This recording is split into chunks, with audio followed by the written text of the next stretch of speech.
নমস্কার শ্রোতা বন্ধুগণ, ভিন্ন স্বাদের গল্পের সমাহার চ্যানেলে আপনাদের সবাইকে স্বাগত জানাচ্ছি।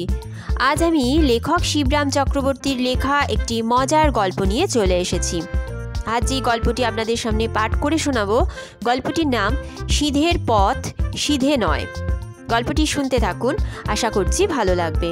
গল্প পাঠ ভালো লাগলে গল্পের শেষে অবশ্যই একটা লাইক করে দেবেন। আমার চ্যানেলটিকে সাবস্ক্রাইব করে আমার পাশে থাকবেন।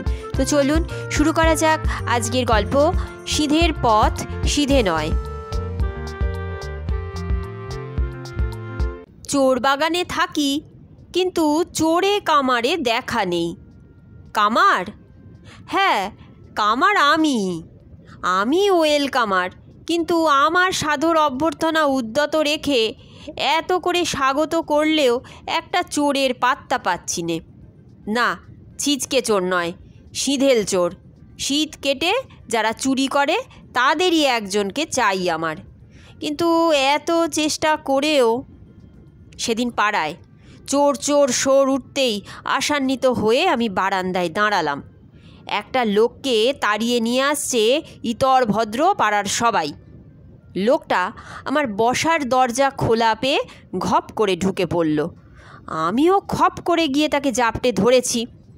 আমায় ছেড়ে দিন বাবু, আপনার পায়ে পড়ি, আমি এমন কাজ আর কখনো করব না।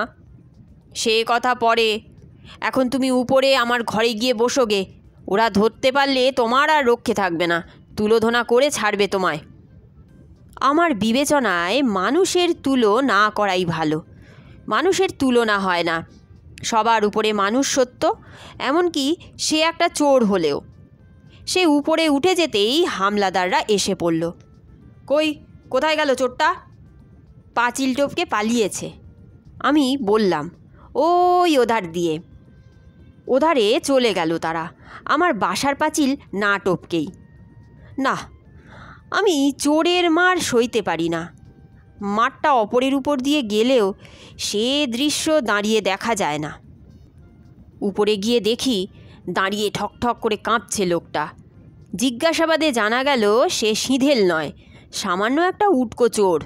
রাস্তায় উঠমুখো হয়ে যায়, বারান্দায় কি জানালায় ছুটকো জামা কাপড় পেলে টেনে নিয়ে সটকায়। তুমি আমাকে একটা সিধেল চোরের খবর দিতে পারো? আমি কি জানি বাবু, তারা হলো গিয়ে ভারী কারবারি, আমাদের মতো উটকোচরের সঙ্গে তারা কথাই কয় না। এই পিরানটা নিন বাবু, এটাই আমি সরিয়েছিলাম।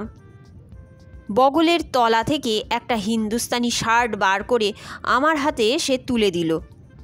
এইটা নিয়ে আমায় ছেড়ে দিন বাবু, আপনি আমার পরাণ বাঁচিয়েছেন। এত বড় সার্টিফিকেটের পর, মানে পরাণ বাঁচাবার পর, তার কষ্টার্জিত পিরানটা আর আমি মারলাম না, তাকে যেতে দিলাম। এবারে সে পেছনের পাঁচিল টপকে গেল। তারপর বাসে যেতে একদিন এক পকেটমারের পাল্লায় পড়লাম। ভুল বলা হলো, পকেটমারটাই আমার পাল্লায় পড়ল। বেচারা জানতো না যে কলমই আমার প্রাণ। কলম পেশা জীবন আমার, কলমেই প্রাণ পড়ে থাকে। আমার প্রাণের কলমে হাত দিতেই আমি টের পেয়েছি, কিন্তু কিচ্ছু বলিনি। সে বাস থেকে নামতেই আমিও তার পিছু নিলাম, পাশে গিয়ে বসলাম। খাসা হাত তোমার ভাই, বেশ হাত সাফাই। আমার কলমটা নিলে আমি একটুও টের পাইনি। লোকটা কাঁচুমাচু হয়ে তক্ষুনি আমার কলমটা বের করে দিল। নিন বাবু আপনার কলম, বেশি হল্লা করবেন না। না, হল্লা করব না, কিন্তু তুমি কোন মহল্লায় থাকো বলো তো? মেটিয়া বুরুজ, একটা বস্তিতে, সে আপনি খুঁজে পাবেন না। না, আমি যাচ্ছি না তোমার আস্তানায়। আমাকে একটা আস্ত সিধেল চোরের সন্ধান দিতে পারো, যারা শীত কাটে? ওসব কাম আমি করি না বাবু, ওসব নোংরা কাজে আমরা নেই। আমাদের উঁচু দরের কাজ, হাত সাফাইয়ের কাজ আমাদের। না না, তোমাকে কোনো শীত কাটতে বলছি না, তোমাকে কেবল তার খবরটা দিতে বলছি। আপনি থাকেন কোথায়? চোর বাগানে। চোর বাগানে বসে আপনি অন্নমূলকে চোর খুঁজছেন? কলা বাগানে মোল্লাজান মিয়ার কাছে চলে যান, খবর পাবেন। চোর বাগানের গায়ে লাগা কলা বাগান, একেবারে হরিহর আত্মা। কিন্তু মোল্লাজানের কাছে গিয়ে কথাটা পারতেই তিনি আকাশ থেকে পড়লেন। তখন তাকে ভরসা দিতে হলো যে আমি পুলিশের লোক নই, চুরি চামারির কারবারি। আমি একটা হস্তশিল্পের স্কুল খুলব বলতে হলো তাকে। তাতে হাত সাফাই, পকেটমার, ছিনতাই দক্ষ সব রকমের ওস্তাদ চাই। পাড়ার উঠতি গুন্ডাদের শিখিয়ে পড়িয়ে তারা মানুষ করবে। হস্তশিল্পের সব বিভাগের শিক্ষকই পেয়েছি, কেবল বাকি আছে শীত কাটা বিদ্যের মাস্টার। ওইটি চাই, ওইটি হলেই হয়ে যায়। কাম তো ভালো ছিল হুজুর, মোল্লাজান বললে, কিন্তু দেশের হাওয়া পাল্টে গেছে। আমার হাতের লোক সব লেদের কাজে লেগে গেছে, ফিটারের কাজ শিখে কারখানায় ঢুকেছে। ভালো উপায় করছে তারা এখন। এসব কাজ আর নেই। হাত তো তাদের দুরস্তই ছিল হুজুর। লেদের কাজ, ফিটারের কাজ, মেশিনের কাজ সব চটপট হাতিয়ে নিয়েছে।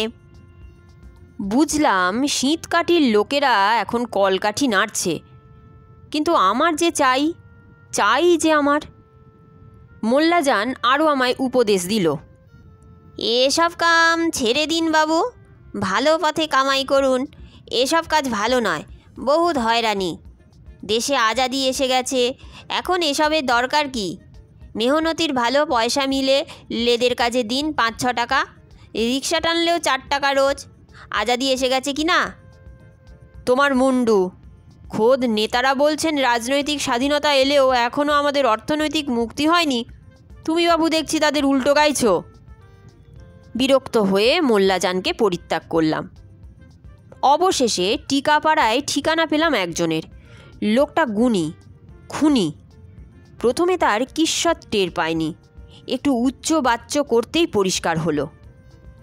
ওসব ছোট কাজ আমরা করি না মশাই, আমরা ঘাড় ছাঁটি। আপনার দরকার? না না, আমি ঘাড় ছাঁটি না। ঘাড় ছাঁটাইয়ের দরকার নেই আমার মাথার পেছনে চুল এমনি বেশ বড় থাকে। না না, সে কাজ বলছি না, নাপিতের কাজ নয়। একেবারে ঘাড় ছেঁটে দিই, মাথা সাফ করে দিই। মাথা আমার এমনিতে সাফ। দূর বাবু, আপনি বুঝছেন না। মাথাকে মাথা সাফ, মাথা কেটে দুখানা করে দিই। গলা আর মাথা ফারাক। কার করতে হবে বলুন? ভালো টাকা দিতে হবে কিন্তু। সর্বনাশ! আমি আর দাঁড়াই না, ঘাড়ে হাত বুলোতে বুলোতে পালিয়ে আসি। অবশেষে সিঁধেল চোরের পাত্তা পাওয়া গেল একদিন। ধরতে পারলাম হঠাৎ, হাতে নাতে ধরা পড়ে গেল সে। গলির মধ্যে একটা বাড়িতে শীত কাটছিল, এমন সময় আমি গিয়ে উপস্থিত। দিন কতক আমি রাস্তায় রাস্তায় কাটাচ্ছিলাম। দিনের বেলা রাস্তায়, রাত্রির বেলায় পার্কে। মুক্ত বায়ু স্বাস্থ্যের পক্ষে ভালো, কিন্তু ঠিক সেজন্য নয়। যাক, শুয়েছিলাম একটা পার্কে। রাত 2টো আন্দাজ, চারধার নিশুত। এহেন কালে পাশের গলি থেকে খট করে একটা আওয়াজ এলো। চটকা ভেঙে গেল, খটকা জাগলো মনে। গিয়ে দেখি এক সিঁধেল শিল্পী তাঁর কারুকার্যে ব্যাপৃত। এই করছো কি? দারোগার বাড়িতেই শীত কাটছ? আমি বললাম।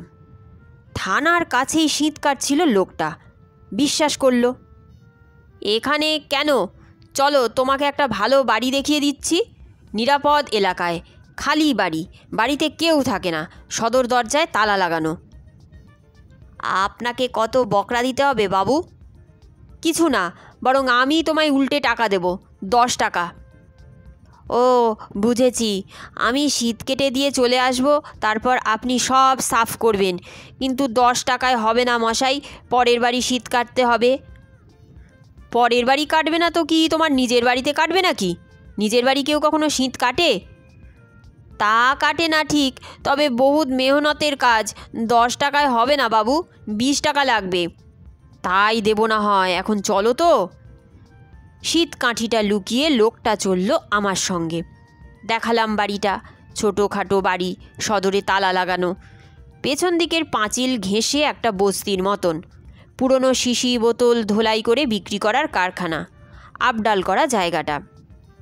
এইখানে বাড়ির এই পেছন দিকে কারা কেউ দেখতে পাবে না। তাছাড়া এত রাত্রিরে বস্তির কেউ জেগে নেই, সারাদিন খেটে ঘুমোচ্ছে সবাই। কার বাড়ি এটা সে খোঁজে তোমার দরকার কি? কোনো দারোগান নয়। তোমার টাকা নিয়ে কথা, এই নাও 10 টাকা, কাটবার পরে আরও 10 টাকা পাবে। কিন্তু দেখো গর্তটা যেন আমার যাওয়া আসার মতন হয়, হামাগুড়ি দিয়ে গেলেও যেন আটকায় না আমার কোথাও। তা কেন আটকাবে বাবু, দেখে নেবেন আমার কাজ। শীত কাটতে তুমি সিদ্ধহস্ত বলেই বোধ হচ্ছে, তাহলেও আমার বুকের পিঠের ভুঁড়ির মাপটা নিয়ে রাখো। দেখছো তো আমি কেমন পুরুষঠু লোক। লোকটা এক নজর আমায় দেখল, মাপসই আমার বহরটা আঁচ করল বোধহয়, তারপর লেগে গেল কাজে। শীত কাটা খতম হলে তাকে 10 টাকা দিয়ে আমি হাঁপ ছাড়লাম। যাক, একদিনে একটা সুরাহা হলো। আর দিনরাত রাস্তায় রাস্তায় ঘুরে পার্কে পার্কে শুয়ে কাটাতে হবে না। এই পথেই যাওয়া আসা করা যাবে এবার। একটু কষ্টে সৃষ্টে হলেও হয়ে যাবে কোনো গতিকে। আপনার বাড়ি নাকি বাবু? লোকটা অবাক হয়। আবার কার? আমি কি পরের বাড়িতে শীত কাটতে গেছি নাকি? কিন্তু বাবু সদর দরজা থাকতে। দেখছো না সদরে তালা লাগানো? চাবি হারিয়ে গেছে তো, একটা চাবিওয়ালা ডাকিয়ে চাবি করিয়ে নিলে এর চেয়ে ঢের সস্তায় হতো আপনার। এই তো আমার সদরের চাবি। পকেট থেকে বার করে দেখাই। কিন্তু সদর খোলা রাখলে আমার কি আর রক্ষে আছে? ভারী ঝামেলা। আমি বলি, না বাবু, ও পথে আর এ শর্মা নেই। এখন থেকে এই পথেই আমি যাব আর আসব। সদরে আমার তালা লাগানো থাকবে বরাবর। কেন বাবু, জানতে পারি কি? কেন আবার? পাওনাদারদের ভয়ে।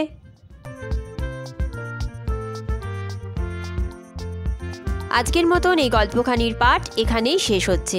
গল্প পাঠ ভালো লাগলে অবশ্যই একটা লাইক করে দেবেন। আমার চ্যানেলটিকে সাবস্ক্রাইব করে আমার পাশে থাকবেন, যাতে ভিন্ন ভিন্ন স্বাদের বিভিন্ন ধরনের গল্প নিয়ে আপনাদের সামনে হাজির হতে পারি। আপনারা খুব ভালো থাকবেন, সুস্থ থাকবেন এবং সাবধানে থাকবেন।